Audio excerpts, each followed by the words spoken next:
Good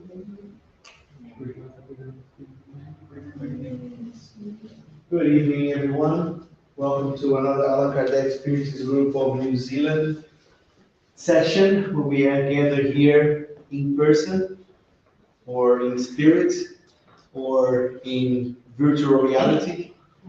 Welcome everybody that's watching us on Facebook, on YouTube, and on Instagram as well. It's great to have you with us.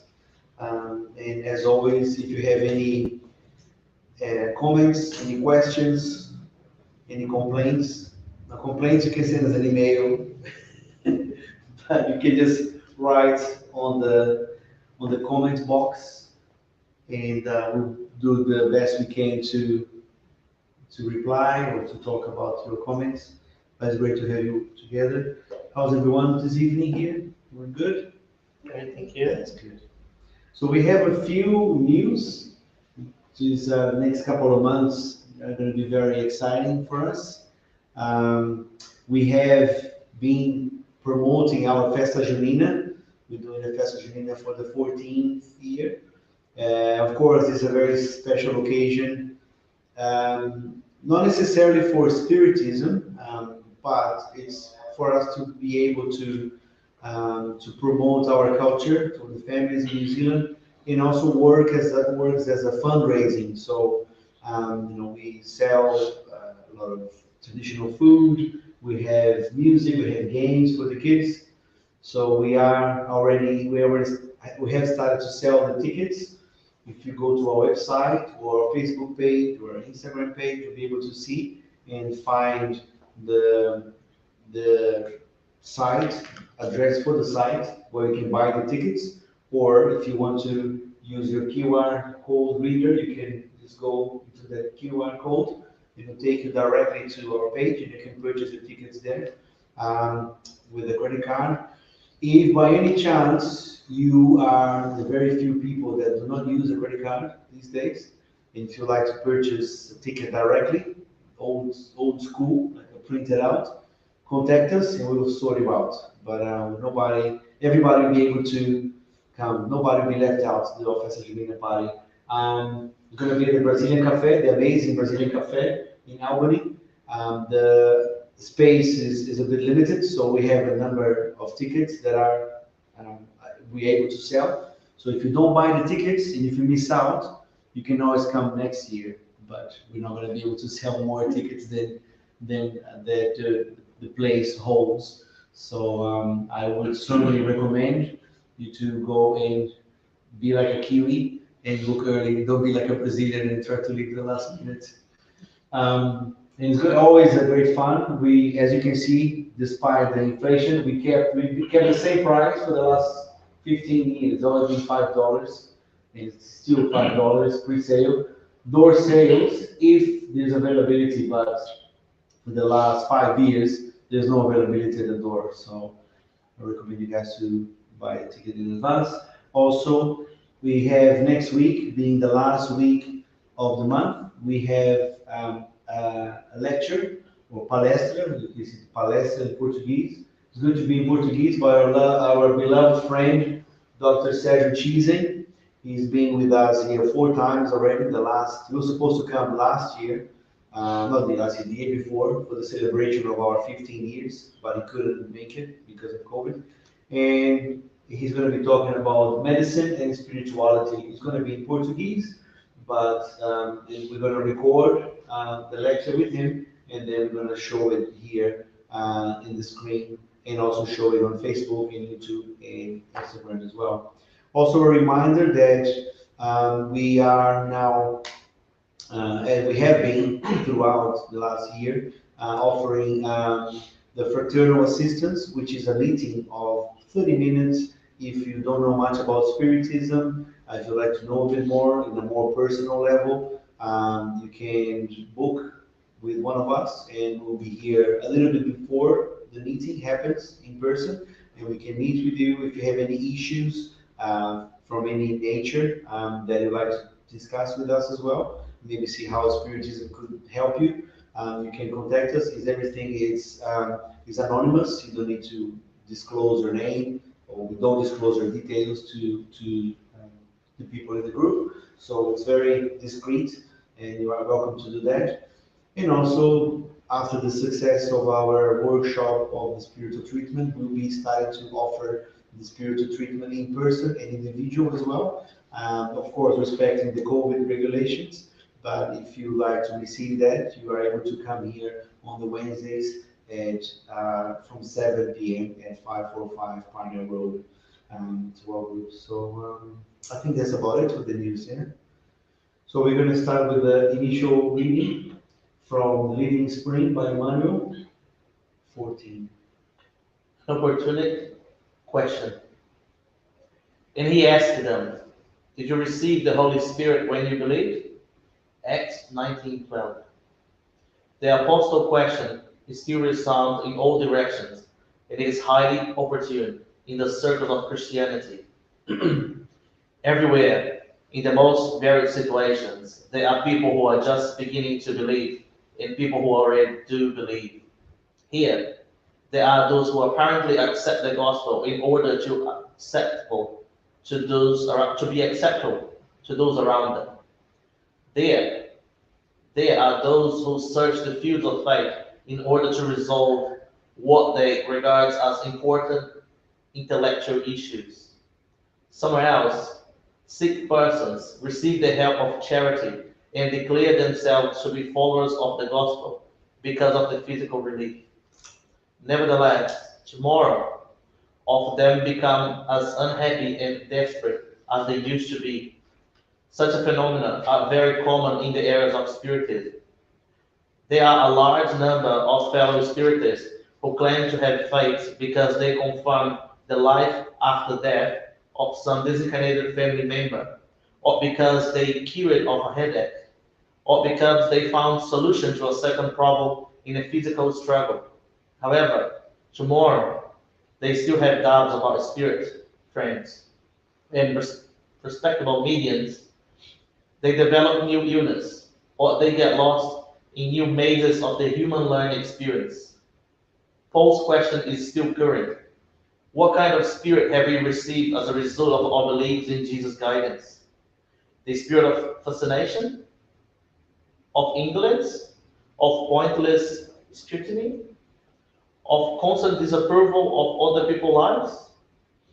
If we do not harbor the spirit of sanctification, which makes us better individuals and renew us in Christ, then our faith is like a fragile candle, whose flame is easily extinguished by the first puff of the wind. Thank you. Great words of wisdom for us to ponder as we go to our initial prayer.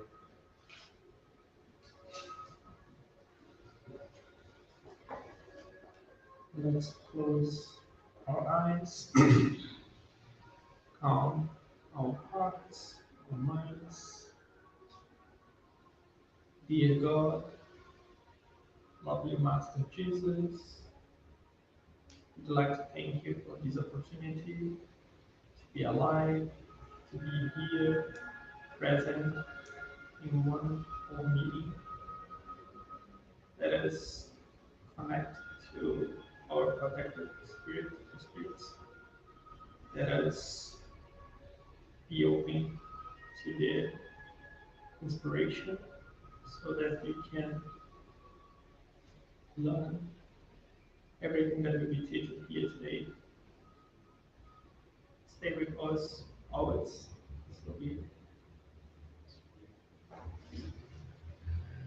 So I think we finally finalized chapter 23. We've been going through for a few weeks now, and we have gone through whoever does not hate his father and mother, forsaking father, mother, and children, leaving to the dead the care of burying their dead.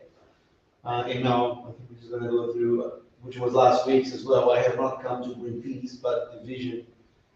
Does anybody want to bring some ideas of what we talked about last week or the previous week about this chapter? Just for those who did not come last week or did not watch our lives, they can go back and watch it, but just in case. So the chapter 23 that we have been studying is called Strange Morals, and it is based on parables and phrases said by Jesus that have been misinterpreted by people. So it's called Strange Morals. If you just read it without thinking too much, it will sound very strange, as you guys can see in some of the titles there. So I believe this is a very good chapter to clarify what's the meaning of it.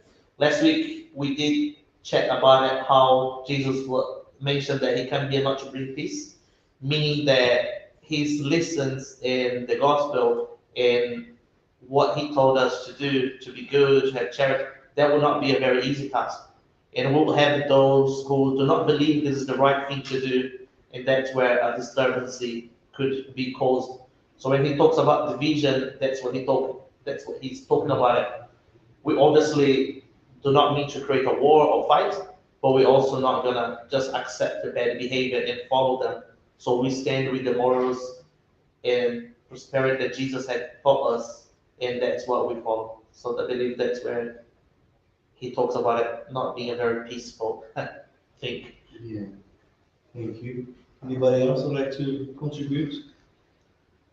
Yeah, so we discussed a lot last week about like history itself, history of humanity, and even Jesus back then, he was forecasting, foreseeing what's going to happen. That the message would be not like understood correctly because we are still beings in evolution, and that we will be making mistakes. So that's why we had all those wars on behalf of Christ. That it wasn't his.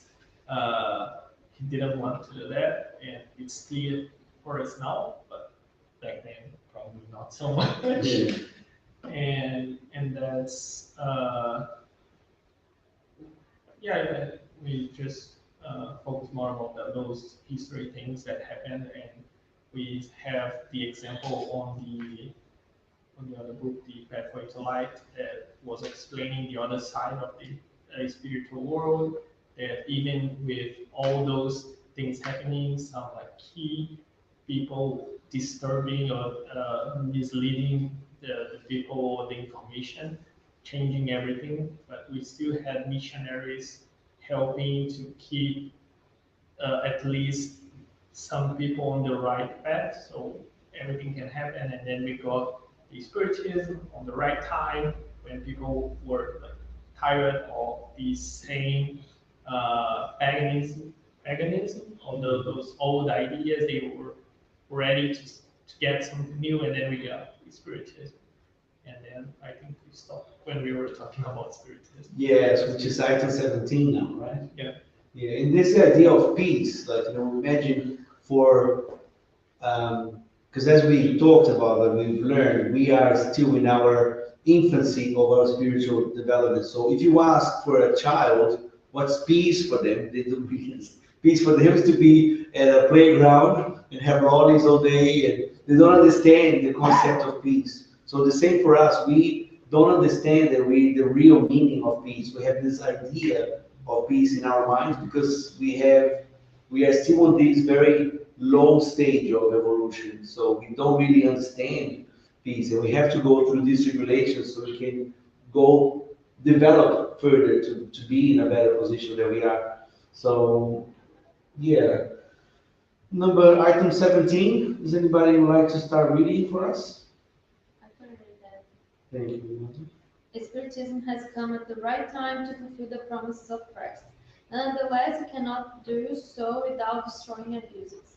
Like Jesus, on its path, Spiritism encounters pride, selfishness, ambition, cupidity, and blind fanaticism, which struck in their final defenses, attempt to bar its way and raise obstacles and persecutions against it. Therefore, it too must fight, but the time of struggle and bloody persecution has passed. Those that it will have to endure are all of a moral nature, and their end is near. The former lasted for centuries. The latter will last only a few years because the light, instead of starting from one single point, has sprung forth from all points of the globe and will more quickly open the eyes of the blind.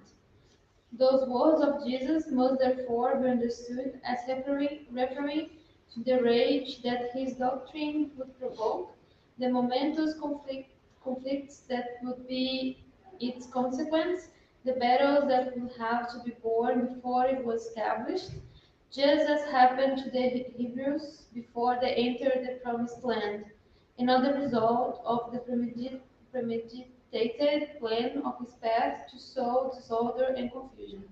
The evil will come from humans and not from him.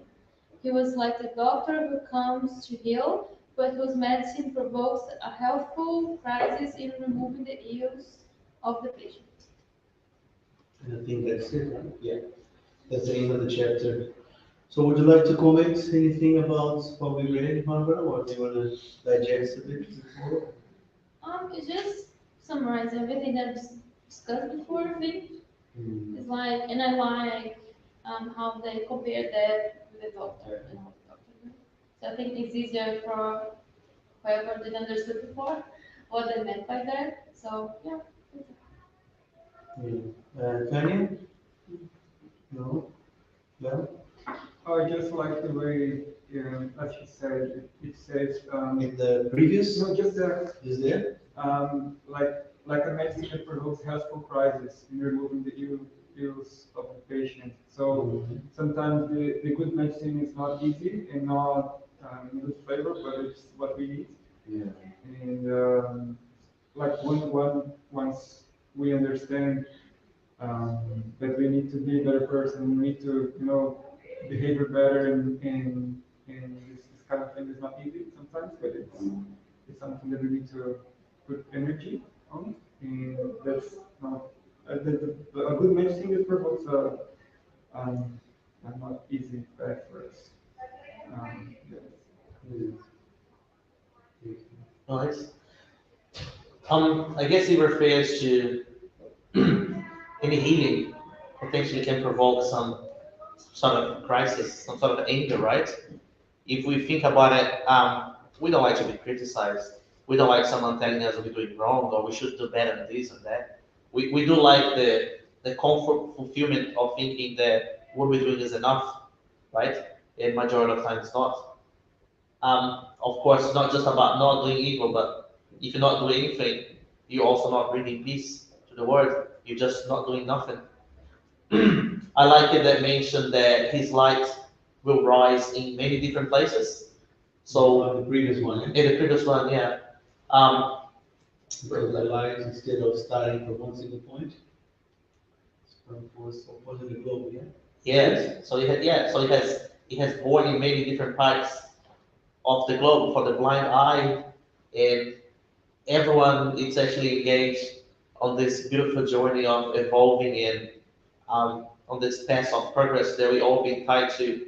Like you mentioned before, we are in the very early stages of our progress. And it's interesting how it's also mentioned on the living spring, right?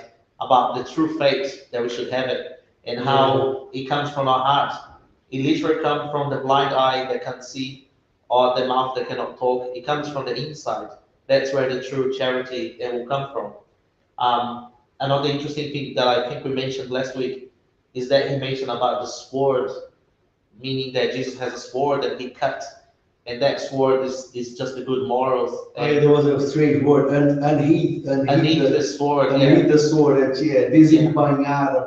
Yeah, it's pretty much point the sword in a battle line, and that's exactly what we do when we decided to act with love, when we act with charity, when we act about the collective progress of the humankind.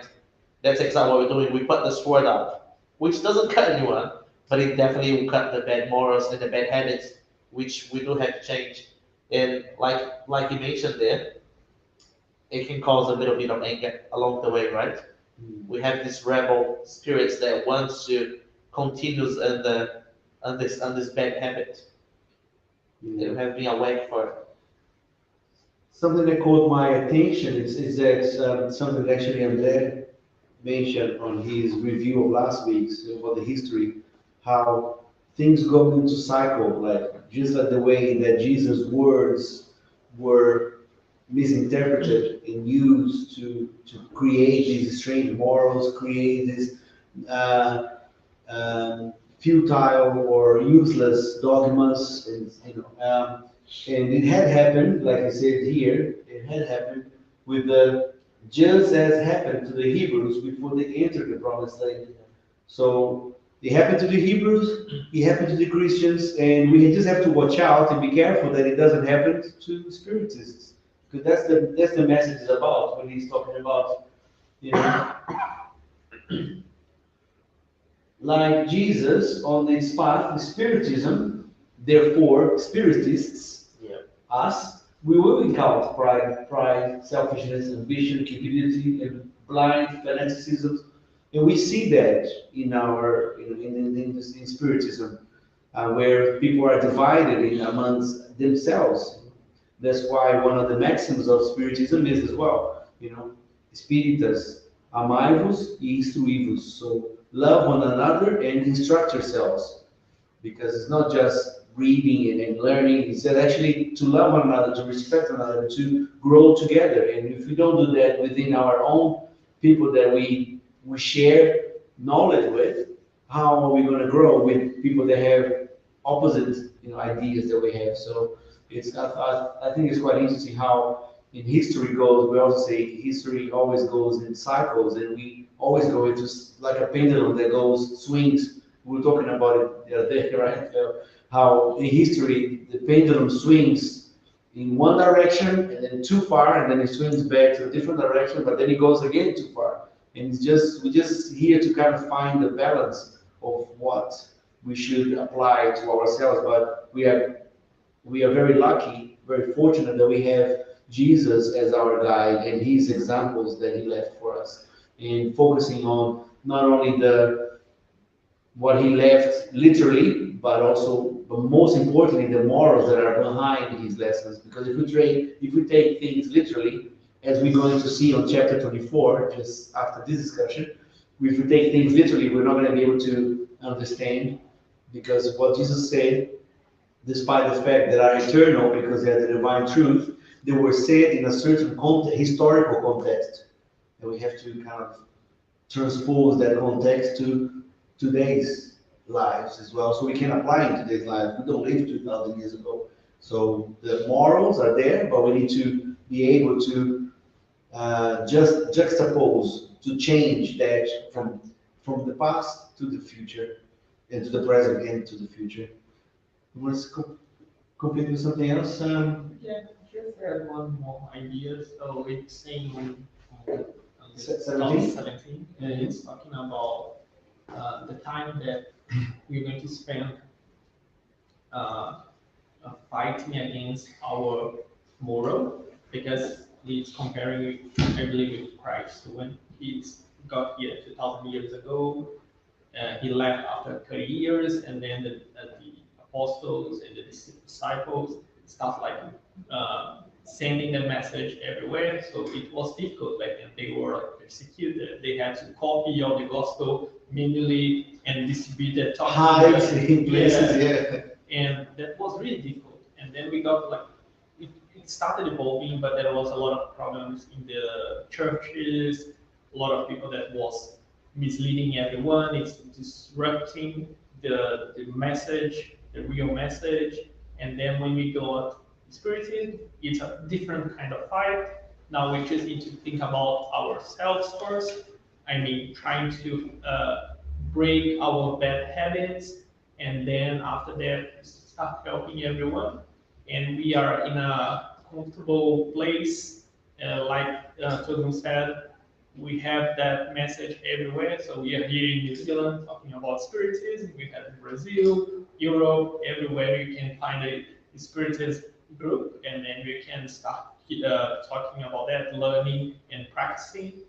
And the last thing that I want to add is that the time that we're going to spend doing that is going to be really, really small comparing with the time that we spend until we get the Christianism around the world. So it's saying that took like centuries, and now it's just going to be a few years, like we say on 17. And it means that, okay, we are already at the end of the trials and expiation world. Or, I don't know, I'll say mundo in English, but It's a word.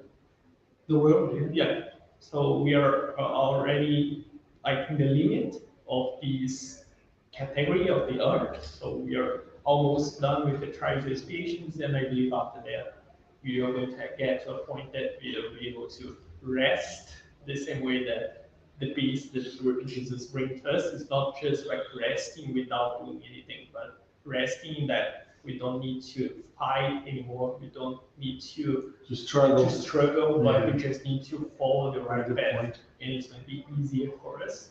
So we just need to endure, like say, like just a few years. I believe just this incarnation, and probably the next one, if we are good on this one and we achieve the minimum, we'll be ready for the next one, and it's going to be much more easier than this current one. As we can refer to another chapter that we had not long ago, the workers of the last hour. So this is the final hour of the finishing up the work. Yeah, very good. Okay, so we can start chapter 24. I think we can do 4 items, depending on the time. But chapter 24, does anybody would like to start just reading the title and the sections? Okay. Don't hide your lamp under a bushel. I can read it. You can read? Good. Okay. You can hear me? Yes, we can hear you. So I can read from you. A lamp under a bushel. Why Jesus speaks in parables. Though do not go to the Gentiles. The healthy do not need a doctor. The courage of faith. Bear your cross. Whoever wants to save his life will lose it.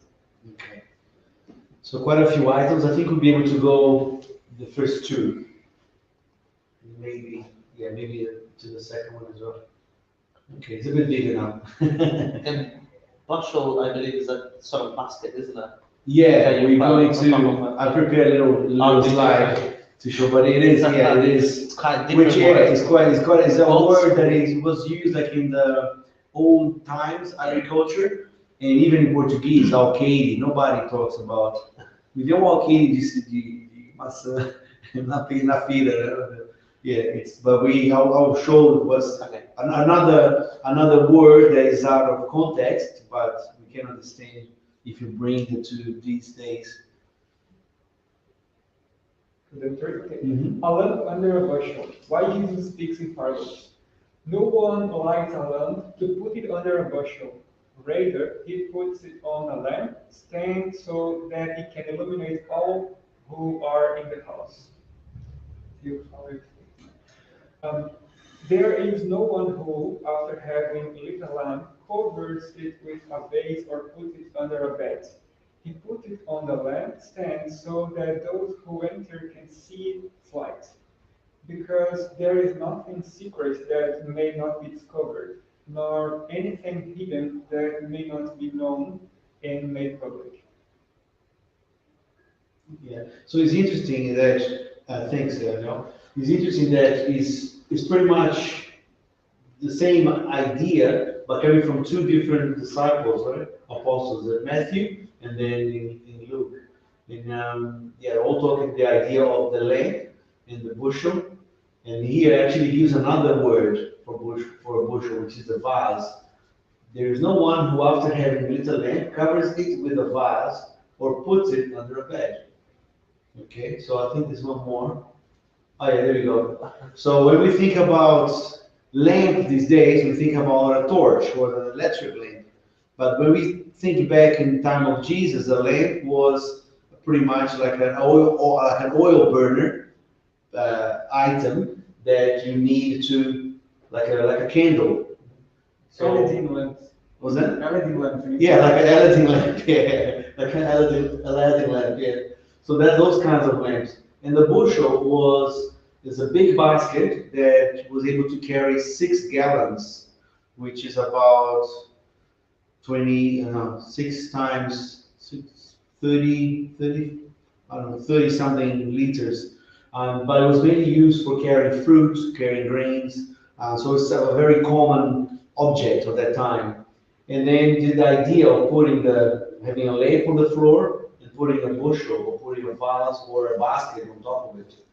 And just thinking back, not thinking of a lamp as a light bulb, but thinking more of a oil. What happens when you cover the flame of fire? You take out the oxygen, it goes out, it extinguishes. So it's even deeper than what we think. You know, you're not only going to hide the lamp, but you're going to make it disappear. You kill the potential of lighting up. Of the lighting of the place, exactly. So, I think it's quite interesting that now we are able to look at these things on the internet and find out. But for many years, I was always thought, alkaline. What is alkaline? What is bushel? Like even if you look at the word bushel, if you're not English speaker or if you're not used to old terminologies, you're not able to know what a bushel is. So now that we know and we understand, we can read one more. Number 3. Would you like to continue reading, please? Yeah. His disciples approached him and asked, "Why do you speak to them in parables?" And he answered them, "Because to you it has been given to know the mysteries of the kingdom of heaven, but to them it has not been given. I speak to them in parables because seeing they don't see, and hearing they neither hear nor understand. And then in them the prophecy is Isaiah is fulfilled when he said, 'You will hear with your eyes, but you will not understand. You will look with your eyes, but you will not see. Because the hearts of these people have been deadened. Their ears have become deaf, and they have shut their eyes tight, lest their eyes see. Their ears hear, their hearts understand, and being covered, it might heal them.'" Mhm.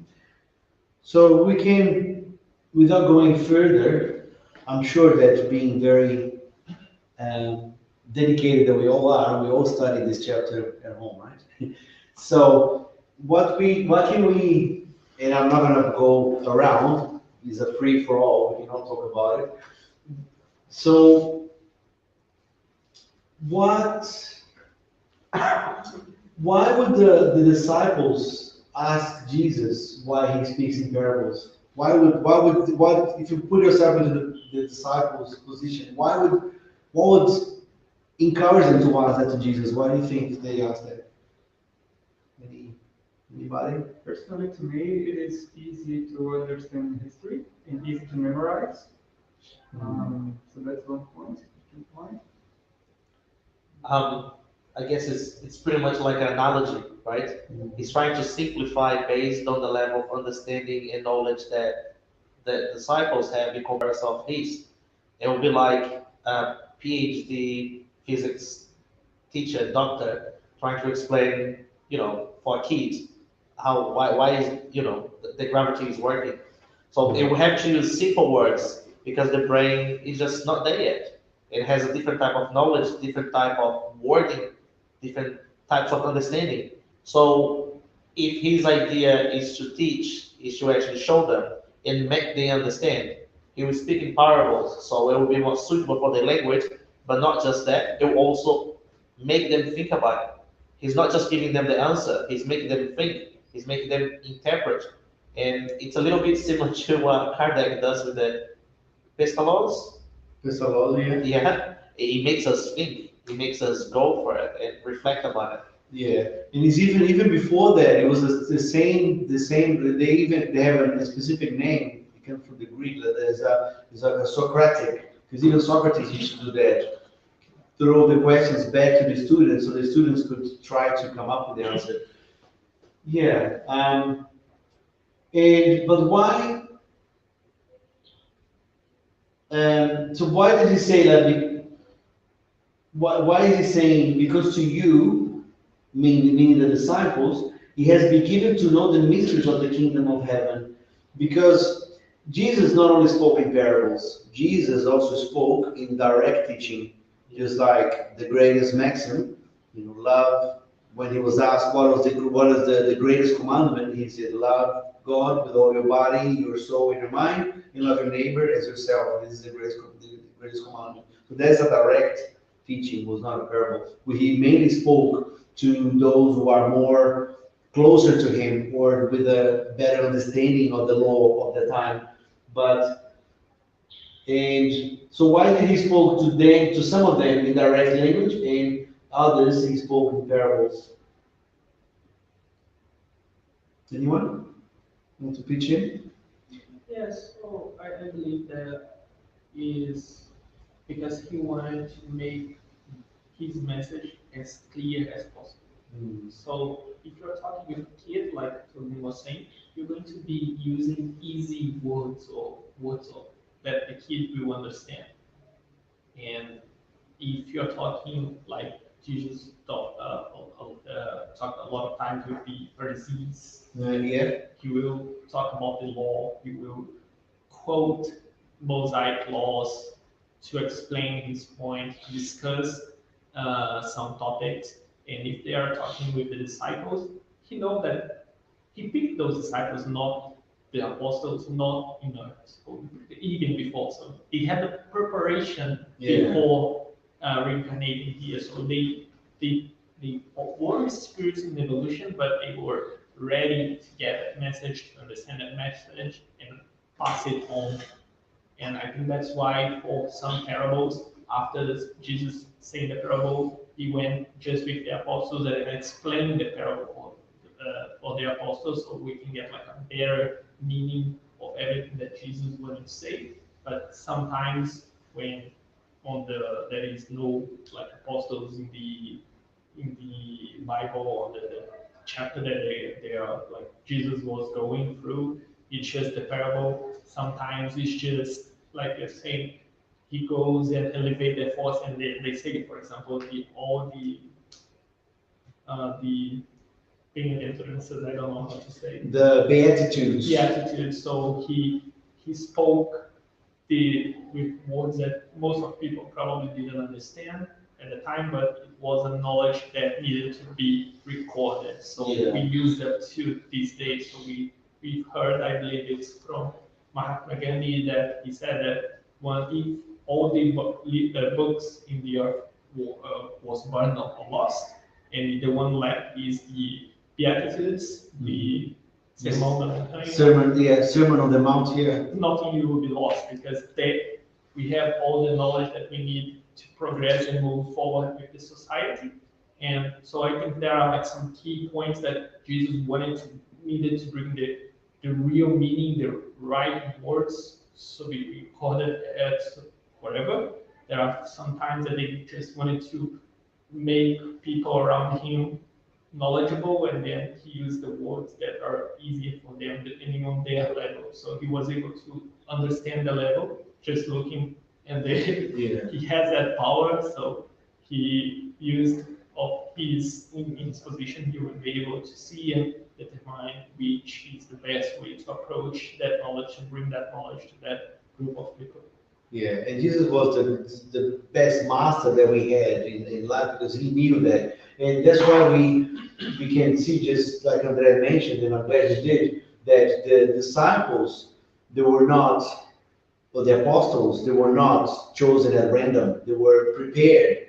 And this is what it means when it's like, because to you it has been given to know the mysteries of the kingdom of heaven. If you take that literally, you think that it was given to them. But no, that was acquired by them through their previous experience. Because if you just read that, also just they were chosen to be the apostles because they have a special privilege. No, they were chosen because they was given to them because they acquired the knowledge from the previous preparation of the different reincarnations. And he also talks about here the prophecy of Isaiah. Isaiah was a prophet back in the Old Testament that mentioned that the Messiah would come, but he would not be recognized by the people, which actually became true. When Jesus came, nobody believed, I mean, a few believed that he was the Son of God, that he would be the one that would bring us the promised land, or and they didn't believe in him. So that's what he's saying, that that's why that's in quotation as well, because that's part of the prophecy of Messiah. You will hear with your ears, but you will not understand. You will look with your eyes, but you will not see, because the hearts of the people have been deadened. So even though they hear the words, they're not still able to understand. But just like Andrea said, it was very important to start dropping those ideas into subconscious of people, so that seed would one day bloom and flourish, and people will be able to understand with more knowledge, not only from science, but also from the science of the spirits, which Spiritism brings us as well. So we are now able to hear and read and see and understand a little bit more than people that were 2,000 years ago. You know? Anybody else would like to make a comment before we go to the next item? Or? It's like a little seed that you plant in the ground, isn't it? If you water too much, it dies. If you water too little, it also dies. Yeah. You need to let time do the work. So you plant the seed there, you have faith, and potentially with some very good direct messages, those ears will start to hear and eyes will start to see it, right? So item 4 is pretty much the explanation of the spirits, well, pretty much what we talked about. So hopefully we read and other ideas will come, but I think a lot of what we discussed is already being discussed as well. So would anybody would like to read item 4? Can read. Thank you. Good. Okay, 4. One may be surprised to hear Jesus say that a lamb should not be put under a bushel, when he himself continually hides the meaning of his words under veils of allegory that could not be understood by everyone. He explained himself to his disciples. I speak to them in parables because they are in no condition to understand certain things. They see, they hear, but they do not understand. Thus, it would be pointless to tell them everything for now. But I do tell you, because it has been given to you to understand these mysteries. Jesus acts towards the people as one does toward children, whose ideas are not yet developed. In this way, he points out the true meaning of the maxim. One must not put a lamb under a bushel, but upon a stand, so that all who enters may see. This does not mean, however, that you should inappropriately reveal everything. Every teaching must be proportional to the intelligence of those to who is directed. Since there are persons who a radiant light would blind without enlightening. The same thing happens with people in general and individuals in particular. Generations go through childhood, adolescence, and adulthood. Each thing must come its time, for the seed planted out of season will not grow. However, what prudence orders to be momentarily hidden must be discovered sooner or later, because after reaching a certain degree of development, people search for the living light by themselves. Darkness waits of them. Since God has given them intelligence in order to understand and to guide them in the things of heaven and earth, they want their faith to be rational. And it is this point that the lamb should not be put under a bushel, for without the light of reason, faith grows weak. All right. Would you like to make a comment? Yeah, I believe it's everything that we just spoke about. According You to are right, this, my friend. knowledge is the teachings, the morals is something to be placed high up, so it can enlighten everyone around, so it can bring light to everyone, so it can help more people. If you put that on the bush, it will just, well, to a certain degree, not be useful. It will disappear. It has the potential of lighting up, but has been hidden in it. And the more you do it, more people will be enlightened. So another light will come from that one. Just like if you think about the lamp, when you light one lamp and you need to light another one, you just come and take a little bit of the fire. So you have 2 lamps with fire now. And that's part. It multiplies. Yeah, that's exactly how we do with the fire, right? We take one from another. So this is what the test refers about. Cool. So it's nice. There is just, I just remember of a lecture of Vivaldi where he jokes about something related to this. He said that you need to, propagate spiritism ideas.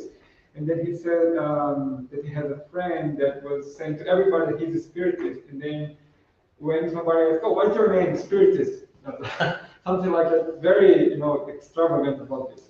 But Vivaldi mentioned about on work sometimes people ask him, "Oh, do you drink alcohol or use drugs or something like that?" And he says, "No, because I'm a spiritist." And they ask, "Oh, what spiritist does let you or prohibit prohibit you of doing this?" No, but spiritism says I need to take care of my body and preserve it.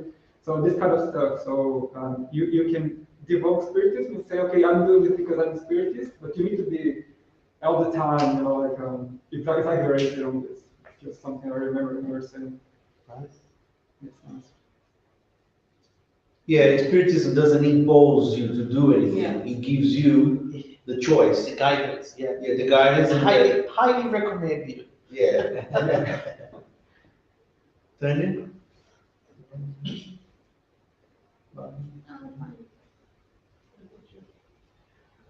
I think, I think it's quite, by the way, the chapter 19 is talking about, we read a few months ago, it's faith moves mountains, that we need to have a reasonable faith. So without the light of reason, if you don't really understand it and think about it and find your reason, the faith will grow weak, just like a light that is under a bushel.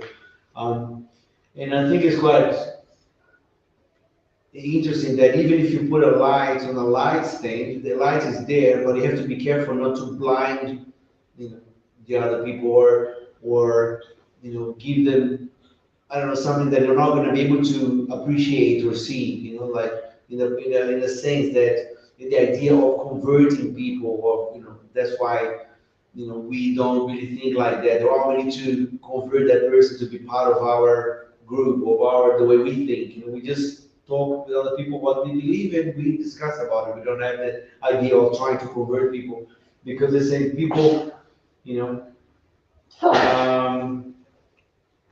because the truth momentarily hidden must be discovered sooner or later. People search for the living light by themselves, and that sentence really kind of got on me. Darkness weighs on them, because if you live in the denial of the truth of the light offered by Jesus, we're kind of going against what is the seed that is in our conscience, which is to follow the divine laws, to be in harmony with what God has placed for us.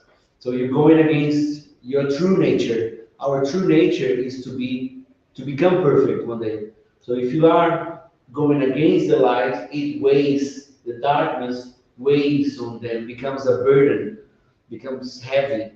So I think that really struck me, like the darkness weighs on them, on us. If we don't try to follow the light, we're going to feel heavy. We're going to feel with a burden, with the darkness. So it's a great opportunity for us to be, exposed to what Spiritism teaches us, so we can stop, think about these things, put them in our mind, put them in our heart, and hopefully transforming them into our actions, which that's going to be counted in our development. Nobody's going to ask, well, how much Spiritism did you learn? Actually, how much good have you produced with the light that was provided to you through Jesus, through Spiritism, through, so it's quite, and its chapter is it goes very deep on that idea, but I think it's a good introduction, right? It's already 5 past. He also reminds us that we have to be patient, right? Too much light will blind you. Yes. It won't actually help you. Yeah. So take your time enjoying the the seed, middle life. the seed out of, don't be the seed out of season. Don't be the seed out of season. Otherwise, you're just gonna try to embrace the whole world, and it's not gonna work really well. All right, anything else before we go to the Spirits book? I don't think we have any comments, eh, so far. No.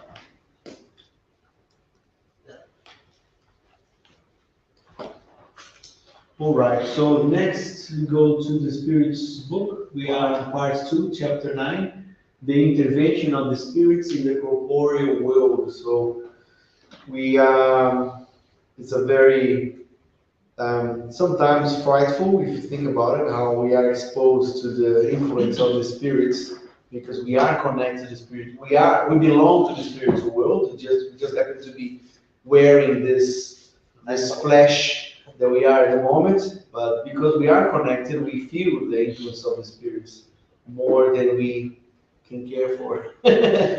What can we imagine? So yeah, we talked a little bit about this, and this next part we are talking about the possessed, which is a very common theme on the horror movies, or or things that we can see these days, the possession. But Spiritism once again tries to bring the light into what happens in the mechanisms of this phenomenon that we can see. Who was the last one to read? Oh, so it's me. Yeah, it's me. Go on. So the possessed, question 473. Can a spirit temporarily take over the corporeal envelope of a living person? In other words, can it enter an animate body and replace the spirit incarnated in it? The spirit's answer: a spirit does not enter a body as you enter a house. Instead, it associates with an incarnate spirit who has its same defects and qualities, so that they can both act conjointly. Nevertheless, it is always the incarnate spirit who acts upon the matter, developing it and according to its own wishes. A spirit cannot replace the one who is incarnate, because the spirit is connected to the body until the time set for the end of his material existence. So, phew, there's a bit of a relief there. We can't be replaced, our spirit cannot be replaced in our own body. Still connected. It's still connected. We're going to be reading a bit more about this, but that's a good news, right? We cannot be replaced. We are with this envelope for the rest of this incarnation. There. 474.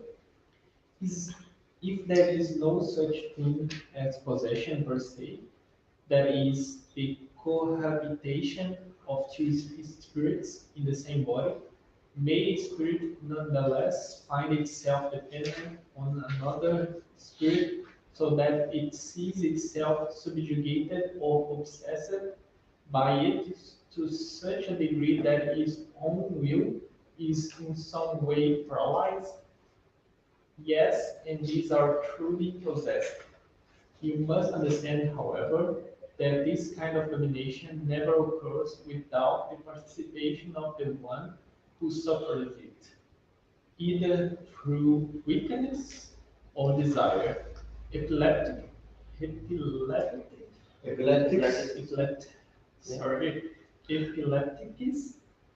and insane individuals have often been taken as being possessed, but they are in need of a doctor rather than an exorcist. So now Kardec's comments.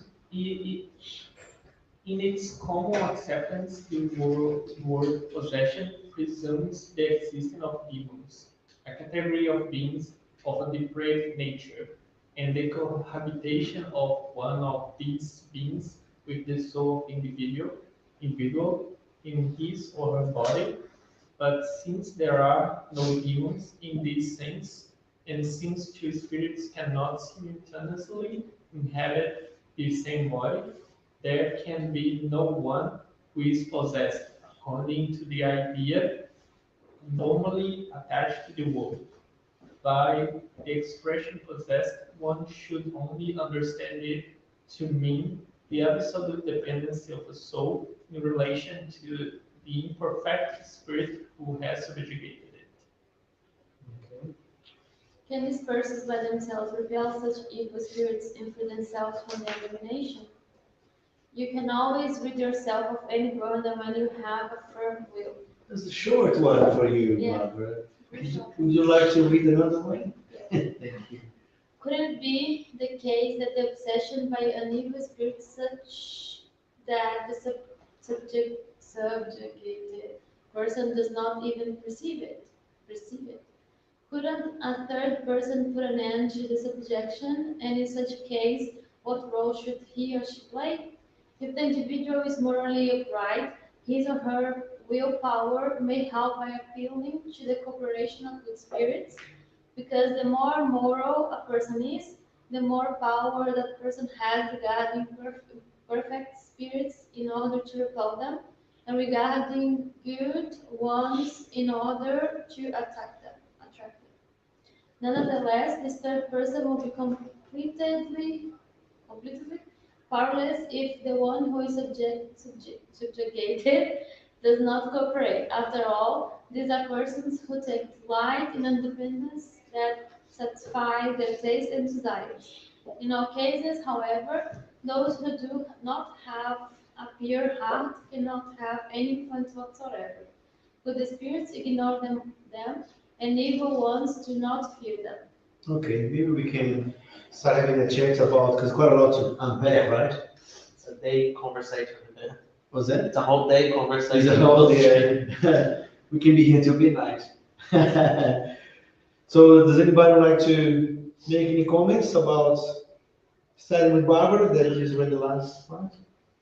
I think this relates to the other question that we just need to desire to do something. We just need to have will to do it. We can't do it, but that's what is missing in us. So if we try at least a little bit, we can do the things by ourselves. In this case, we can repel by ourselves. We just need to keep our thoughts aligned with the better spirits and try to have more discipline around what we're doing, what we're thinking, so that we can avoid those kind of situations. Yeah. Tanya, would you like to make any comments or questions about possession, subjugation, obsession? No? No?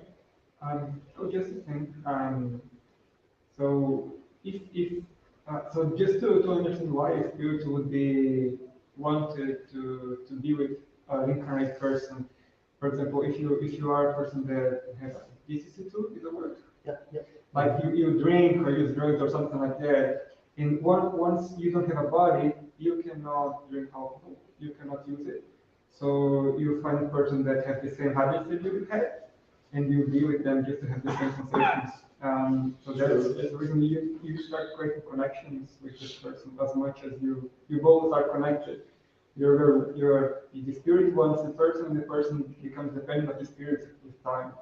So that's where possession comes from. It starts with a seed, and then it grows, and then it becomes more and more connected with the spirit. Sometimes it can lead to obsession or something like that. So yeah, we need to, as it says there, we need to look at ourselves, see what we are doing that may not be right, and what kind of company we want. If we are doing something bad, we are feeling something bad for other person, we want to be, revenge or something like this, we have this kind of things in mind, we are probably attracting this kind of energy for us. So we need to be careful with what we think and what we want, what we are doing, because this is the kind of spirits that we attract to be with us. You need to be aware. Yeah. That reminds me of a phrase that I say quite often. Poison only kills you if you drink it. If you not drink, you're not gonna die.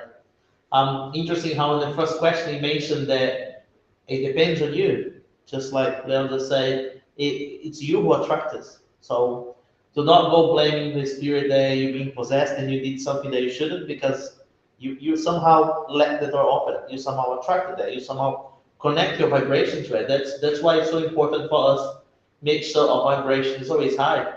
we work on ourselves, we work on the way we do things, the way we think about things every single day, to make sure we have gratitude, to make sure we have love around us, to avoid this domination, this influence of any evil spirit, so says there. Yeah, I think you guys said a lot already, but it's basically what it is. It's not. It has a lot to do with your own spirit as well. It's not just about the spirit that may come and do something bad to you. If you're in a good state of mind, if you have a good heart, good morals, if you are pure heart, as they mentioned in the test, which I believe, again, someone who just follow Jesus' gospels and everything that we actually mentioned in the previous book, that you shouldn't have a problem with that. You shouldn't be possessed, as they say. Yeah.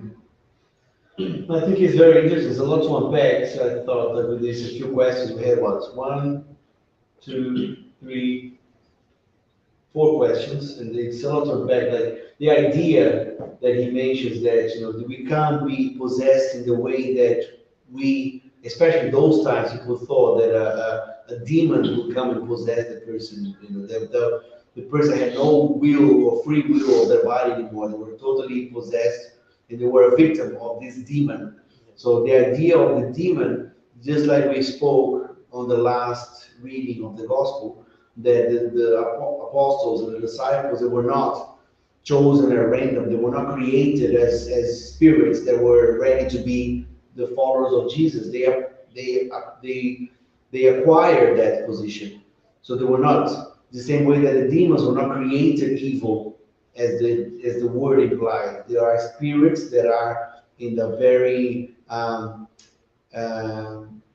not inferior, but very much lower level of understanding, a lower possibility of understanding of the divine laws, and their possibility of growing. They are attached to those feelings of negativity, of revenge, of rage, of hatred, of material vices, like Leo said as well. So they're not demon as the words apply. They are just brothers and sisters, like any of us, children of God that are in that position. So that goes out of the idea of possessed by a demon. And as we know, and we talked about it in the last meetings and during the workshop, we have layers. We are a body that is controlled by a pure spirit that comes, the intelligence comes from the spirit. So in order to control the body, we need the pure spirit in the middle, and that pure spirit is always with the body. So it's impossible for a pure spirit of the spirit to take over fully. So even in the obsession or subjugation that it happens, there is still a connection between the spirit, incarnate spirit, to the body. The disincarnate spirits that are in touch with that spirit or controlling that spirit momentarily is not fully in possession of that body. So that's impossible to happen. But as we know, we can attract those ideas, those spirits by our behaviors, by our thoughts, by our feelings, and we can create a connection with them. Because if that is happening, because the connection was created, and that depends on our behavior and not. In most cases, in this obsession, subjugation, there is a link, a historical link between those who are receiving the impressions and the spirits that are influencing as well. So there are no victims. We all going through the motions of our past, the consequences of our past. One thing that they mentioned, the usually that you mentioned in the other place that we should go is that if you have someone that is like obsessed with you, it's because you did that to them in the past life, and usually they were your friends, and something happened, and now you are in these situations. So always remember that, because like we all like brothers and sisters, as I mentioned, but something happened and we're friends, otherwise not have problems if we're not close. Yeah, and then in many of the literature we see that the victim of today is the persecutor of yesterday Yeah. normally. So Another interesting way of thinking is we have studied the incarnation process and the complexity, of actually having a spirit incarnated in a body, right? It takes years to be completed. So it wouldn't make a lot of sense if you could instantly just remove one spirit and put another one on there. As this possessive way of thinking that it will take 100% over, like you swap one spirit for another, right? It's definitely not something so simple like the movies. yeah, like Ghost, a movie Ghost, Yeah. and Whoopi Goldberg. Yeah, it's something else that we could relate to the other reading is that asking, couldn't a third person put a name to the subjection in such case? What role should he or she play? And it's just another idea that bringing the light, like we just talked about the last meeting, sometimes you're not able, maybe you might be able to inspire that person to look for their light, but you're not be able to totally free that person from subjugation, even if they don't know it. And if you try to convince them, they might not even accept it. They might think, no, what are you talking about? This is me. There's nothing wrong with me. They won't be able to accept it if they're not willing to accept it. So you can't try to bring the light to that person in a manner that is too invasive or too, too invasive, I guess is what I have to say, that they are not able to accept it because they will rebel and say, no, you're wrong. There's nothing wrong with me. Those are the ears that can hear, the eyes that can They see. can't see exactly. But it's not because of that they were not doing our part, in trying to bring the person, show them in a way that will be effective to that person, not to your pride. Oh, I tried to tell the person, but it doesn't listen. It's their problem. They don't listen. I try to tell them, but no, you have to find a way to reaching that person in a way that they won't feel inferior or Make it worse. make it worse than whatever it already is. So Apply the gospel. in their heads. Yeah. Okay. I think that's pretty much it. No questions. What's that? I say it's no questions. No, From no. the chat, from the Instagram and the YouTube. Oh yeah, no questions. Okay. I just want to say one more thing because when you're talking about possession, we think like the movies that level like so high that in real life to get to that level, we need to be like at least a little bit of mediumship as well to get to that level. And for the most of people, it's just those kind of the mental health or mental disease like depression. So when you get to that state, you are really involved or you're really open to those kind of intuitions, to those kind of spirits to control you, so not allow you to do anything. And this is something that we see with constantly, all the time. And that's something to be mindful as well, because it's not those kind of possessions, but just the small scale. And that's really important that they need our help. Sometimes they cannot do that by themselves, and they need medicine, the real like the material medicine, and the help of the spirits or people around them. Yeah. Nice. All right. So thank everybody for watching with us. Now we're going to go to the next stage, which is the vibrations. And we are also going to be doing the collective healing. And also magnetizing the water. And which you can participate with us if you have a glass of water next to you. Or in your kitchen. The spirits know exactly where the fluids need to go. And so if you'd like to follow the music that is coming soon,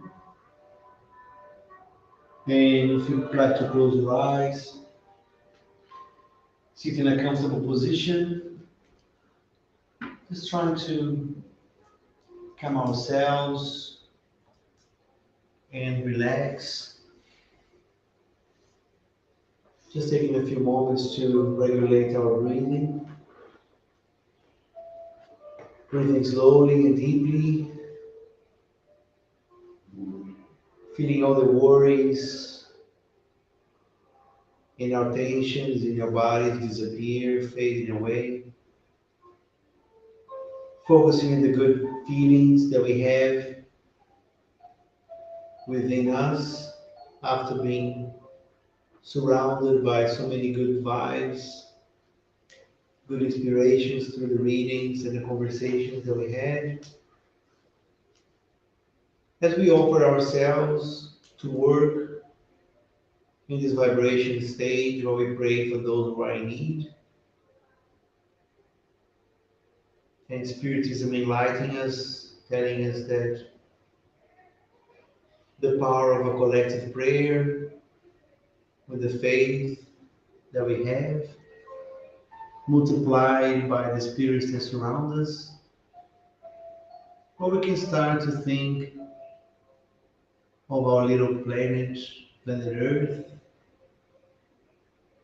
and start to vibrate peace to the many countries that are in war, many parts of the world where hatred and confusion and conflicts arise for many reasons.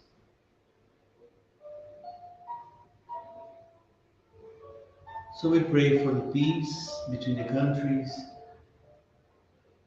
We also pray for the peace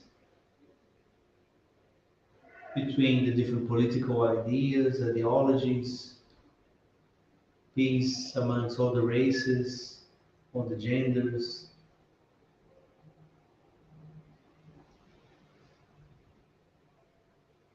Try to expand the idea that there's more things that bring us together than separate us,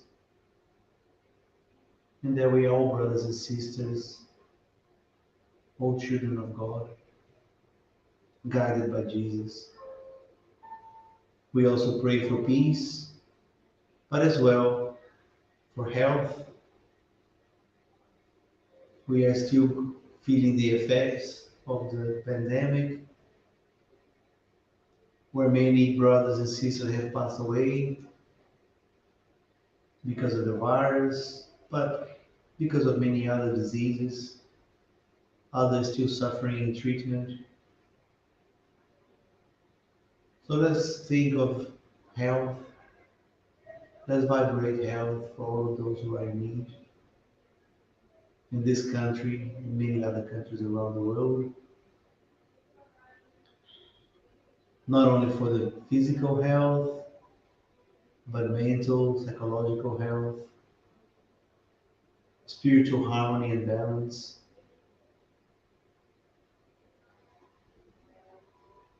We also pray for those who suffer disencouragement, loneliness, and abandonment in the rest homes, in the hospices, in the orphanages.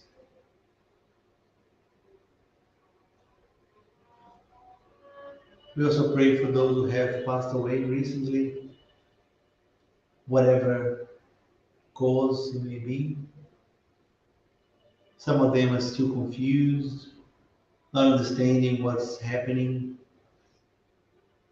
not realizing that after the destruction of the body, this physical envelope, life goes on. And we try to reach them with these words, but also with our feelings,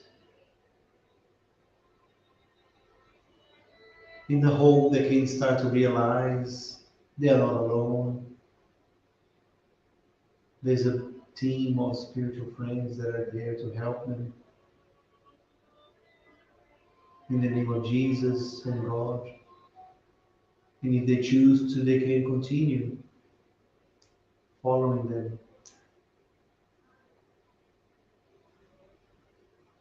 We take a moment now to pray to our families and friends,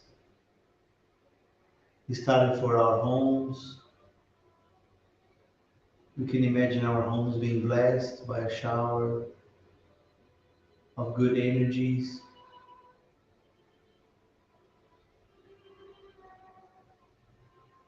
that is coming down on the different areas of our house and the different people that live in it.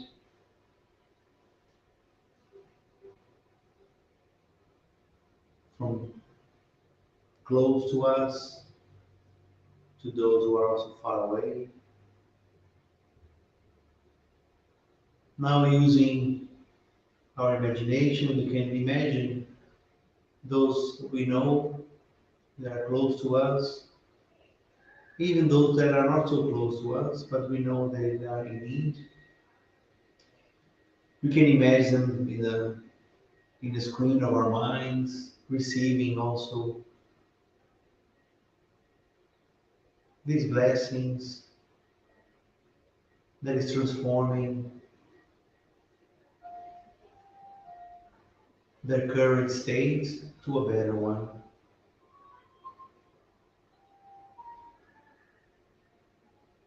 So let us take a moment to think of these people, our brothers and sisters, including those with whom we might not have a good relationship.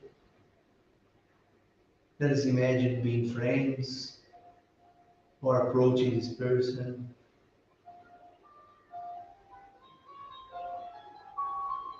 and imagine the possibility of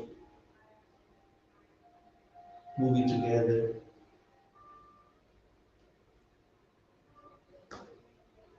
in the situation, bringing peace.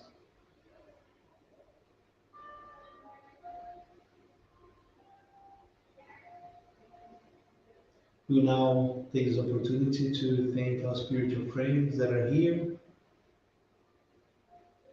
that are cleansing this environment,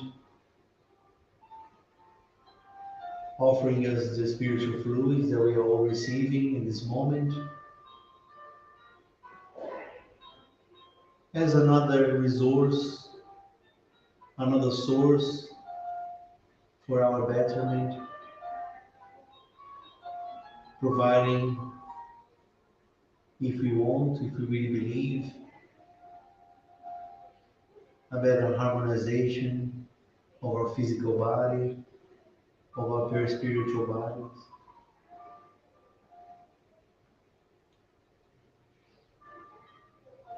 So we can continue looking after our thoughts, our feelings, and our behaviors in our daily lives. We also thank you for magnetizing the water we are about to drink, having the faith that the spirits are applying all the good things that we need to help us in this journey.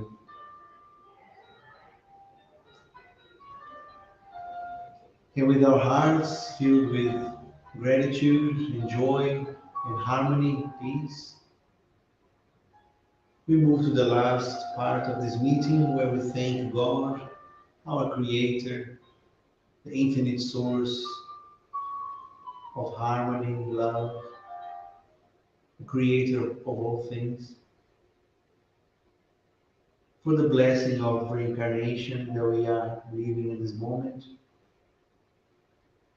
We thank you for our bodies, our intelligence, for the great gifts that we receive, just as much as all the challenges and lessons that are placed in our road, so we can continue to grow. Also, thank you for sending Jesus, our bigger brother, with the countless examples of the true charity on earth. And we also thank all the superior spirits and benefactors that sent by him through the works of Spiritism, those who are always with us, inspiring us, assisting us in our daily lives. If we choose to be connected with them, they're always inspiring us. We also humbly ask you to give us courage and discerning in the moments of struggle, so we can put into practice what we learn. And let us all go in peace until we meet again for another Allan Kardec Spiritism Group of New Zealand meeting. Thank you so much. So good.